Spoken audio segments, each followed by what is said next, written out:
وہ قبائل جو حضرت اسماعیل کی نسل سے ہے، اور ان کے جد امجد حضرت ابراہیم ہے جو عراق کے ایک شہر کے باشندے تھے، پھر وہاں سے ہجرت کر کے وہ فلسطین آباد ہو گئے۔ پھر جب اللہ نے ان کو حکم دیا کہ اپنی بیوی بچے کو جا کے مکہ اس میرے گھر کے پاس چھوڑے، وہاں چھوڑا، تو ان کی آگے جو 12 بیٹے، ان 12 بیٹوں سے جو پھر قبائل در قبائل بنتے گئے اور یہ بڑھتے بڑھتے وہاں پہ پھیلتے گئے۔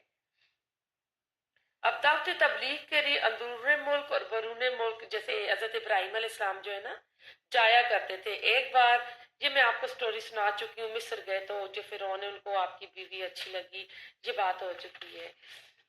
اب ایسا ہے کہ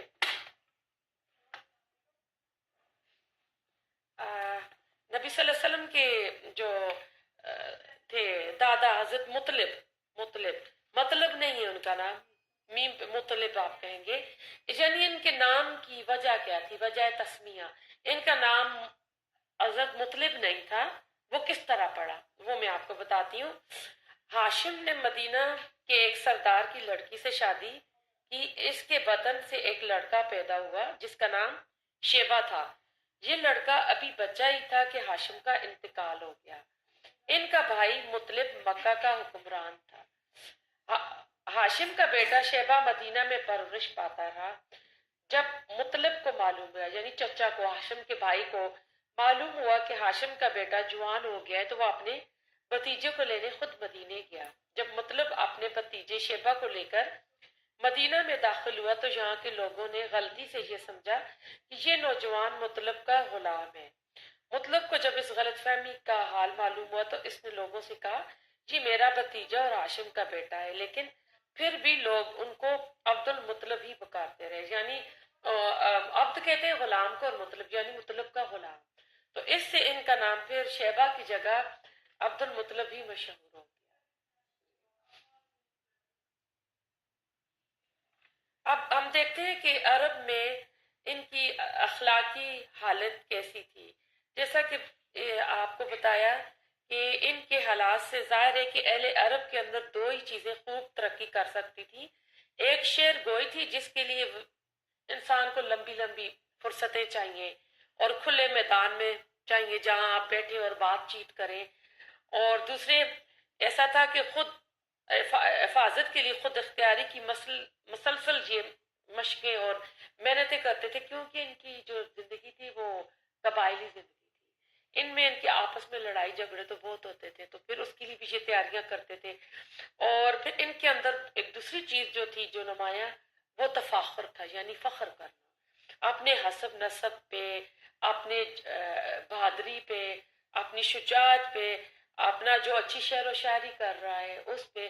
اس لیے تو آپ دیکھتے ہیں کہ جب آتا ہے سورۃ بقرہ میں ہی کہ جب حج کرنے آتے ہو تو اللہ تعالیٰ کہتے ہیں کہ میرا ذکر کرو کما کا ذکر حکم آباؤکم، جیسا کہ تم اپنے باپ دادا کا ذکر کرتے ہو۔ تو یہ حج کے دنوں میں بھی اکٹھے ہو کے اللہ تعالیٰ کا ذکر نہیں کرتے تھے، بلکہ اپنے دادا پردادا کے قصے کہانیاں اور وہ سنایا کرتے تھے، اور شعر و شاعری کرتے تھے، اور بہادری، سخاوت، یہ بہت دلچسپ چیزیں ان کے اندر آئی ہوئی تھی۔ اس کے علاوہ عشق بازی، ان کے بڑے بڑے جو عمرہ ہوتے تھے شراب خوری کی طرف ہو گئے تھے۔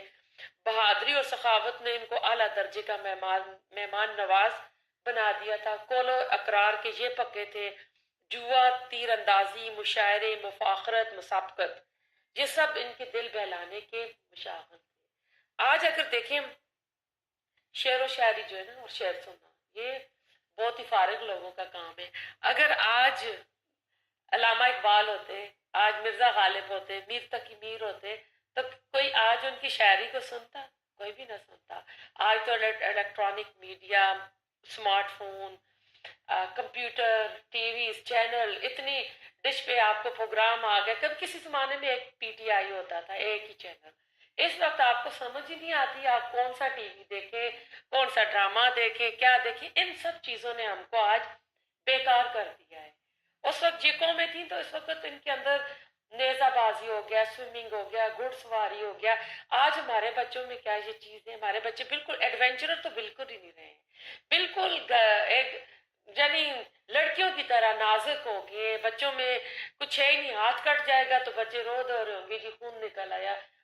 وہ بہادری، وہ شجاعت، وہ چیز تو رہی نہیں، حالانکہ ہونا ویسا چاہیے تھا. اور اسلام میں کہ بچوں کو تیراکی، گھڑ سواری، تیر اندازی آپ سکھائیں. جی جی جی. تو آپ دیکھیں جس زمانے میں ہم رہ رہے ہیں نا، ماڈرن ٹیکنالوجی کے دور میں، یہ چیزیں اب ہم کہہ رہے ہیں کہ نہیں یہ کس طرح ممکن ہے. یہ تو کھلے میدانوں میں بیٹھتے تھے، رات کو شعر و شاعری کی محفلیں لگ رہی ہیں، پھر آپس میں کشتی کے مقابلے ہو رہے ہیں، تیر اندازی کے ہو رہے ہیں، گھڑ سواری ہو رہی ہے، پہاڑوں پہ چڑھ رہے ہیں. کہ ایڈونچرس قسم کی قوم تھی، اور ظاہر ہے اس لحاظ سے پھر ان کے اندر بہادری اور شجاعت کیوں نہ آتی. بالکل، بہت ضروری. پھر اہل عرب کی بڑی تعداد خانہ بدوشی کی حالت میں رہتی تھی. بہت ہی تھوڑے لوگ تھے جو قصبوں اور آبادیوں میں مستقل سکونت اختیار کرتے تھے. اہل عرب کو اپنے نسب کے سلسلے میں یاد اور محفوظ رکھنے کا بہت شوق تھا. آباء و اجداد کے ناموں اور کرناموں کو وہ فخریہ بیان کرتے تھے. اسی ذریعے سے لڑائیوں میں جوش اور بہادری دکھانے کا شوق پیدا ہوتا تھا. وہ میرا دادا وہ فلاں وہ تو اتنے بندے گراتا تھا، اس نے تو فلاں فلاں قبیلے کے سرداروں کو مار دیا تھا. تو اس میں کیا ہوتا تھا، ٹرائبل قبائلی زندگی تھی، اور لڑائی جھگڑے بڑھنے، اور جو ہو رہا ہے ملکی آب و ہوا کا اثر تھا یا نسب دانی کا شوق کا نتیجہ تھا کہ اہل عرب کی قوت حافظہ بہت تیز تھی. کئی کئی سو اشعار کے قصیدے ایک دو مرتبہ سن کر یاد کر لینا ان کے لیے نہایت ہی آسان تھا. آج تو ہم دیکھیں 2 آیتیں یاد کرتے ہیں، ہم سے تو 2 آیتیں یاد نہیں ہوتی، بلکہ اپنی زبان میں ہماری ورڈ ٹو ورڈ میننگ یاد کرتے ہیں، ہم پھر بھول جاتے ہیں. تو کیا کمال کیا حاصل تھے. اور اللہ تعالیٰ نے ان کو یہ قرآن اور حدیث کا علم دینا تھا، اور انہوں نے پھر آگے یہ پہنچانا تھا. ان کے لیے یہ معمولی باتیں تھی. شاعری اور قدر الکلامی کے عام شوق نے ان کی زبان کو اس قدر ترقی یافتہ حالت تک پہنچا دیا تھا کہ وہ بجا طور پر تمام غیر عرب کو، یعنی اجمی جو ایرانی یا غیر عرب لوگ تھے، ان کو وہ گونگا سمجھتے تھے. یعنی ان کی زبان میں اتنی فصاحت اور بلاغت آ چکی تھی. اس لیے تو آپ کو پتہ ہے قرآن جو ہے بل ہوا کلام اللہ، شاعری پوٹری کی شکل میں نازل ہوا. کیونکہ جس زمانے میں جس چیز کا زیادہ زور ہوتا تھا، اللہ تعالیٰ اسی کی توڑ کے لیے اپنی کتابوں میں وہی چیز نازل فرماتے تھے. جس طرح عیسیٰ علیہ السلام کے زمانے میں طب کا، حکمت کا، وہ زندوں کو مردہ کر رہے ہیں، کوڑی کے سکن کے مریض کو ٹھیک کر رہے ہیں، مادرزار اندھے کو ٹھیک کر رہے ہیں، تو طب بھی دے کر بھیجا گیا. اور جب موسیٰ علیہ السلام آئے تو جادو کا بہت زور تھا، تو موسیٰ علیہ السلام کو اللہ تعالیٰ نے وہی چیزیں دی. جادو اپنا ہاتھ یوں نکالو تو چمکتا ہوگا، لاٹھی کو پھینکو گے تو وہ اتنا بڑا سانپ بن جائے گا. اور آپ کو تو جب موسیٰ علیہ السلام کے فرعون کے دربار میں جب وہ سارے جادوگر آئے تو انہوں نے سوچا تھا ہم تو موسیٰ کو ایسے 1 سیکنڈ میں ہرا دیں گے. وہ ہزاروں میں نہیں آئے تھے، 10,000 بھی نہیں آئے تھے، مور دین 10,000 جادوگر اتنے زیادہ تھے. انہوں نے اپنی رسیاں پھینکی تو وہ ہر طرف سانپ ہی سانپ تھے. پھر جب موسیٰ علیہ السلام نے صرف 1 لاٹھی پھینکی اور اتنا بڑا وہ اژدہا بن گیا، اور اس نے سارے ان کی جو رسیاں تھی وہ تو آنکھوں کو دھوکا تھا. جب ان کو نگل لیا تو ان جادوگروں نے کیا کیا تھا، کیا انی آمن تو برب موسیٰ و ہارون، کہ ہم تو موسیٰ اور ہارون کے رب پہ ایمان لے. اور وہ فرعون حیران تھا کہ میری اجازت کے بغیر، ابھی تو تھوڑی دیر پہلے وہ فرعون سے کہہ رہے تھے کہ اگر ہم جیت جائیں گے تو ہمارا انعام کیا ہوگا. تو فرعون نے ان کو کہہ رہا تھا کہ تم میرے مقربین میں، درباریوں میں خاص میں تم لوگوں کو رکھوں گا. لیکن اب اس وقت انہوں نے فرعون سے بھی نہیں پوچھا، کیونکہ انہوں نے حق دیکھ لیا تھا. انہیں پتا تھا کہ موسیٰ علیہ السلام سچے ہیں، اور وہ ایمان لے آئے تھے. اور فوراً فرعون نے کیا کیا تھا، ان کے الٹے ہاتھ الٹے پاؤں ان کو کر کے ان کو مروا دیا تھا، اور وہ جنت میں چلے گئے تھے. اور وہ واحد موسیٰ کے وہ فرعون کے جو جادوگر تھے زمانے کے، وہ واحد تھے جو کہ صبح کے ٹائم پہ جو تو کافر تھے، اور جو آتا ہے چاشت کا ٹائم آتا ہے اس ٹائم پہ یہ مسلمان تھے. اور یہ نہ انہوں نے نمازیں پڑھی، نہ انہوں نے زکاتیں دی، نہ کوئی اسلام کے اور ان کے اوپر احکامات ہوئے، اور وہ سیدھے جنت چلے گئے. کلمہ پڑھتے ہی وہ ایمان لاتے ہی وہ مسلمان ہو گئے. کتنی یعنی اچھی زندگی. پھر انہوں نے نا امن کے مہینے بھی بنائے تھے، جیسے 4 مہینے ہیں نا حرمت کے. تو یہ وہی جو شروع آ رہے تھے، بعد میں کچھ چیزیں جو تھی نا اسلام سے پہلے، اسلام کے بعد بھی وہی رہی. تو یہ انہوں نے اس لیے بنائی ہوئے تھے کہ کیونکہ یہ لڑائی جھگڑے تو بہت کرتے تھے.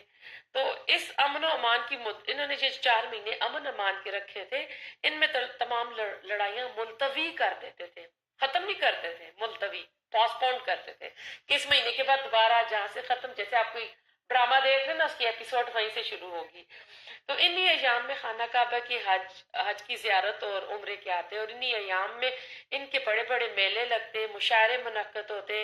انہی ایام میں تجارتی کاروبار کی سہولتیں بھی ان کو ملتی تھیں. اور یہ یعنی پھر اس کے بعد ان کا دین اور مذہب دیکھتے ہیں کہ اس میں کیا ہے. ظہور اسلام سے پہلے اہل عرب کے